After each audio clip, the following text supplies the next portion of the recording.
நான் உதவி ஆசிரியர். Good morning. ஸ்ரீராம ஜெயம் எழுதுறதுக்கு உங்களுக்கு டேபிள் சேர் சம்பளம். இந்த ஆபீஸ்ல தண்டத்துக்கு தான் உட்கார்ந்து இருக்கீங்க. அட்லீஸ்ட் காதலுக்காவது உதவ கூடாது? என்ன உதவி வேணும்? இந்த பொண்ணுங்க எந்த மாதிரி ஆம்பளைங்க விரும்புவாளுங்க? ராஜா காலத்துல இருந்து ரஜினிகாந்த் காலம் வரைக்கும் பொம்பளைங்க வீரமான ஆம்பளைங்களை தான் விரும்புவாங்க. ஆக்ஷன் ஹீரோவுக்கு தான் மதிப்பு. எப்படியா நான் வீரத்தை காட்டுறது? அது உங்ககிட்ட இருந்தா தானே காட்டுறது. சொல்லியா? அதுக்கெல்லாம் சந்தர்ப்ப சூழ்நிலை தானா அமையணும். இப்படித்தான் ஒரு தடவை நான் பஸ் ஸ்டாண்ட்ல நின்னுகிட்டு இருந்தேன். அப்ப என்ன ஆச்சு தெரியுமா? தெரியும். பஸ் வந்ததுன்னு ஏறி போயிட்டியா?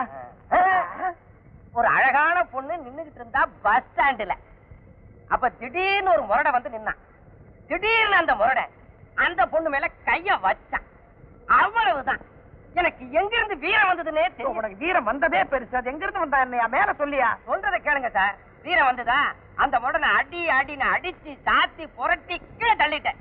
அந்த பொண்ணு அசந்து போயிட்டான். அவ உடனே ஓடி வந்து என்ன கட்டி புடிச்சு இச்சு இச்சு இச்சுன்னு மாறி மாறி இந்த கணத்துல முத்தம் கொடுத்தான். அப்ப விழுந்த குழிதான் இது. இது முத்தத்துல விழுந்த குழி மாதிரி இல்லையே, மொத்தத்துல விழுந்த குழி மாதிரி இருக்குது. நான் சொல்றதை கேளுங்க.